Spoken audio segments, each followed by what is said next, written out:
இந்த வாக்கு திருட்டை கண்டித்து வாக்கதிகாரத்தை மக்களுக்கு பெற்றுத்தர வேண்டும் என்ற அடிப்படையில் மாபெரும் கையெழுத்து இயக்கத்தை இங்கே நடத்தி கொண்டிருக்கிறார்கள். அதில் நான் கலந்து கொண்டிருக்கிறேன். எங்களுடைய மாநில நிர்வாகிகள் எல்லாம் அதில் கலந்து கொண்டிருக்கிறார்கள். ஏறக்குறைய குறைந்தபட்சம் நிச்சயமாக 1 கோடி கையெழுத்து பெறப்போகிறோம். லட்சியம் 2 கோடி என்று வைத்திருக்கிறோம். ஆகவே இந்த கையெழுத்து இயக்கத்தை தமிழ்நாடு முழுவதும் காங்கிரஸ் பேரியக்கத்தினுடைய தலைவர் பெருமக்கள், தோழர்கள், தொண்டர்கள் அனைவரும் இந்த கையெழுத்து இயக்கத்தை நடத்தி வருகிறார்கள். அந்த அடிப்படையில் இன்று தென் சென்னை மேற்கு மாவட்டத்தின் சார்பாக இந்த நிகழ்ச்சி நடந்து கொண்டிருக்கிறோம். தமிழகத்திலும் எஸ்ஐஆர் துவங்குவதற்கான பணிகளை தேர்தல் ஆணையம் துவங்குவதாக தகவல் வந்திருக்கு. இதை நம்ம எப்படி நடத்த போறோம்? அது ஜனநாயக சக்திகள் அனைவரும் ஒன்றிணைந்து இதை கண்காணிக்க வேண்டும்.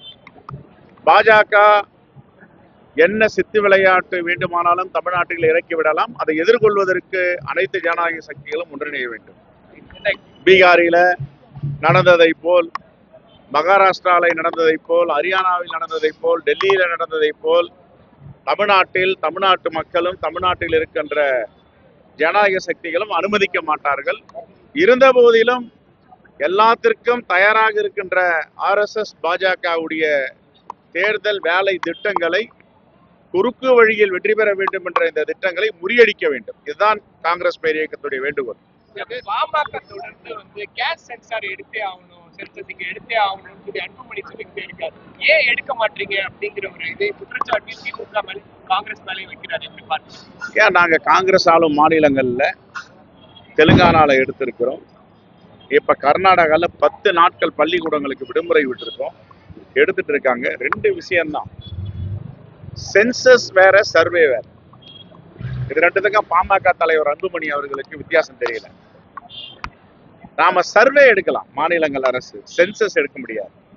சென்சஸ் டிபார்ட்மெண்ட் யாருக்கிட்ட இருக்கு? புள்ளியியல் துறை யாருக்கிட்ட இருக்கு? ஒன்றிய அரசு கிட்ட இருக்கு. ஒன்றிய அரசு தான் சென்சஸ் எடுக்க வேண்டிய இன்ஃப்ராஸ்ட்ரக்சர், ஃபெசிலிட்டிஸ் எல்லாத்தையும் வச்சிருக்கு. மாநில அரசுக்கு அது இருக்கா அப்படின்னா இல்லை. இப்போ பீகாரில் எடுத்தாங்க, என்ன ஆச்சு? உச்ச நீதிமன்றத்தில் ஸ்டே ஆயிடுச்சு. கர்நாடகாலே முன்னாடி எடுத்திருக்காங்க. ஆனா இப்போ காஸ்ட் சர்வே அதை எடுத்து இப்ப நமக்கு அரசு நல திட்டங்கள்லாம் பொதுமக்களுக்கு போய் சேரணும். எந்த அடிப்படையில் சேர்க்க முடியும்? சமூக நீதியின் அடிப்படையில் சேர்க்க முடியும். யார் மிகவும் பின்தங்கியவர்கள், யார் நலிவுற்றவர்கள், யார் பட்டியலினத்தவர்கள், யார் யாரெல்லாம் இந்த தகுதி பெற்றவர்கள் என்றதை அறிவதற்காக நாம காஸ்ட் சர்வே எடுத்து வச்சுக்கலாம். ஆனா தமிழ்நாட்டு அரசுக்கும் நாங்க தொடர்ந்து சட்டப்பேரவையில அழுத்தம் கொடுத்துருக்கோம், நாம காஸ்ட் சர்வே எடுக்கணும் அப்படின்னு சொல்லியிருக்கோம். அதுல எங்களுக்கு மாற்று கருத்தே கிடையாது.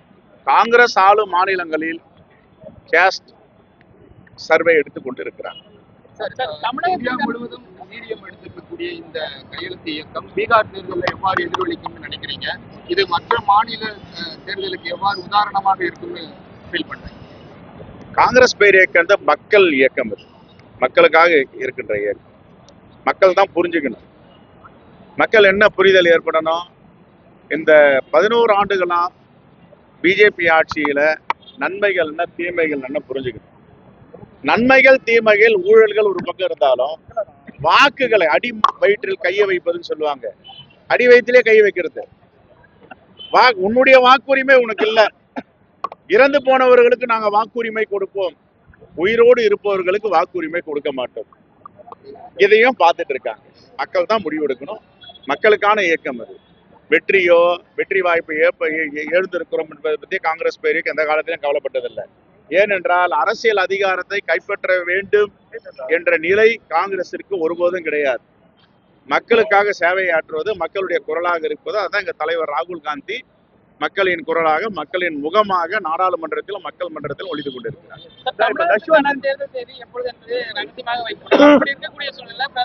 முன்கூட்டியே தமிழகத்தில் சுற்றுப்பயணம் அவருக்கு முதல்ல தெரிஞ்சிருச்சு அப்படின்னு சொல்லி திமுக குற்றச்சாட்டு வச்சிருக்காங்க. தேர்தல் தேதியை குறித்து கொடுப்பதே பாஜக தான். தேர்தல் ஆணையம்லாம் அவ்வளவு சுதந்திரமெல்லாம் இப்ப செயல்படுறதுக்கு வாய்ப்பு இல்லை. அதை நம்ம கடந்த தேர்தலில் மகாராஷ்டிரால பார்த்தோம், ஹரியானால பார்த்தோம், புதுடெல்லியில பார்த்தோம், இப்போ பீகார்லையும் பார்த்துட்டே இருக்கோம்.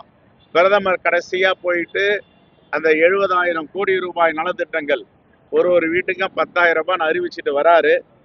வந்த உடனே தேர்தல் அறிவிப்பு வருது. ஏன்னா அதுக்கு முன்னாடி ஒரு நாள் அறிவிச்சுதான் கோட் ஆஃப் கான்டாக்ட்ல அறிவிக்க முடியாத போயிருக்கும். அப்ப தேர்தல் தேதியை குறிச்சு கொடுக்கறது யாரு? இப்ப மகாராஷ்டிரா தேர்தலில் பாத்தீங்கன்னா ஊடகத்துறை, பாஜக ஊடகத்துறையை சார்ந்தவர்கள்லாம் தேர்தல் ஆணையம் நாளைக்கு அறிவிக்க போது இன்னைக்கு இரவே அறிவிச்சாங்க. எந்த தேதியில் கோட் ஆஃப் கான்டாக்ட் வருது, எந்த தேதியில் வேட்புமனு தாக்கல், எந்த தேதியில் வேட்புமனு தாக்கல் திரும்ப பெற வேண்டும், எந்த தேதியில் வேட்புமனு தாக்கல் நிறைவாக வேட்பாளர்கள் யார் என்ற பட்டியலை வெளியிடுவார்கள், வாக்கு எண்ணிக்கை எப்போதுன்றதெல்லாம் பிஜேபியுடைய ஐடி செல்ல வெளியிட்டாங்க. அப்ப தேர்தல் ஆணையம் என்பதை கட்டுப்பாட்டில் வைத்திருப்பது பிஜேபியுடைய ஐடி விங்க தான். தமிழக அரசு சரியான எதிர்வாதம் வைக்காதனால 6 வயசு குழந்தைய தஷ்வந்த் 6 வயசு குழந்தைய கொலை பண்ணிருக்காரு, ரேப் பண்ணி கொலை பண்ணிருக்காரு, அவங்க அம்மா கொலை பண்ணிருக்காரு. அதுக்கு தமிழக அரசு உச்சநீதிமன்றத்துல சரியான எதிர்வாதம் வைக்காதனால நீங்க ரிலீஸ் பண்ணிருக்காங்க. பல்வேறு தரப்புல இருந்து அதுக்கு எதிர்ப்பு தெரிவிச்சு வராங்க. தமிழக இது ஒண்ணு புரிஞ்சுக்கிட்டீங்கன்னா, ஜேர்னலிஸ்ட் எல்லாரும் படிச்சவங்க டிஸ்ட்ரிக்ட் கோர்ட்ல தான் தன்னுடைய வாதங்களை வைப்பாங்க. டிஸ்ட்ரிக்ட் கோர்ட்ல தான் தீர்ப்பு எழுதுறாங்க.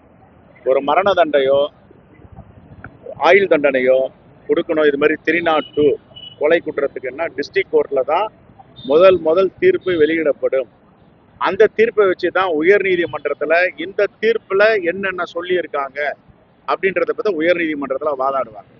உயர் நீதிமன்றத்துல கன்ஃபார்ம் பண்ண பேரு இந்தந்த காரணங்களுக்காக உயர் நீதிமன்றம் உறுதி செய்திருக்கிறது இந்த ஆயுள் தண்டனையை. உச்ச நீதிமன்றத்துல இதை வச்சுதான் பேச முடியும். எக்ஸ்ட்ரா ஒரு சென்டென்ஸும் பேச முடியாது.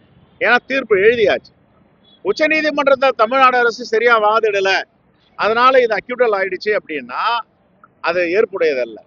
ஏன்னா உச்ச நீதிமன்ற நீதிபதிகள் என்ன பாக்குறாங்கன்னா, எல்லாம் 60 வயதை கடந்தவர்கள், சட்டம் தான் எந்த வகையில தண்டனை கொடுத்திருக்காங்க, இதுல என்ன லூப் ஹோல் இருக்கு, அவருக்கு ஒரு நிரபராதியை தண்டிக்க கூடாது, குற்றவாளிகளை விட்டு விடலாம். இதுதான் சட்டத்துடைய எத்திக்ஸ். சாதாரண நிரபராதி தண்டிச்சிடக்கூடாது. ஒரு குற்றவாளி தப்பிக்கலாம், நீங்க தான் அவனை இயற்கை தண்டனையோ சட்ட ரீதியான தண்டனையோ கிடைக்கும். அதனால இந்த அடிப்படையில் உச்ச நீதிமன்றத்துல தமிழ்நாடு அரசுடைய வழக்கறிஞர்கள் சரியா வாதாடலன்றதை ஏற்புடையதல்ல. விஜயை தனது கட்டுப்பாட்டில் எடுப்பதற்கு பாஜக அனைத்து முயற்சிகளும் எடுத்து வருகிறது. விஜய் அவர்கள் சுய சிந்தனையோடும் உறுதிகளோடும் நடந்து வரணும் அப்படின்னு சொல்லி விசிக தலைவர் திருமாவளவன் சொல்லியிருக்காரு. பாஜக கட்டுப்பாட்டுக்கு விஜய் எப்பொழுது வேணாலும் போயிடுவாரு அப்படின்னு அவர் விஜயில தமிழ்நாட்டையும் அவங்க கட்டுப்பாட்டுக்குள்ள எடுக்கிறதுக்கு முயற்சி பண்றாங்க. தமிழ்நாட்டில் உள்ள ஜனநாயக சக்திகள் எல்லாம் தன்னுடைய கட்டுப்பாடு எடுத்துக்கலாமா, எப்படி கட்டுப்பாட்டில் எடுக்க முடியும்னு முயற்சி செய்யறாங்க. விஜய் ஏமாத்திரம். அதனால விஜய் விழிப்புணர்வோடு இருக்கணும். என்னெல்லாம் பேசியிருக்காரு, கொள்கை எதிரி யாருன்னு சொல்லியிருக்காரு. இந்த கொள்கை எதிரி, ஊழல் எதிரிகள் நிறைய பேசியிருக்காரு. பொறுத்திருந்து பார்ப்போம்.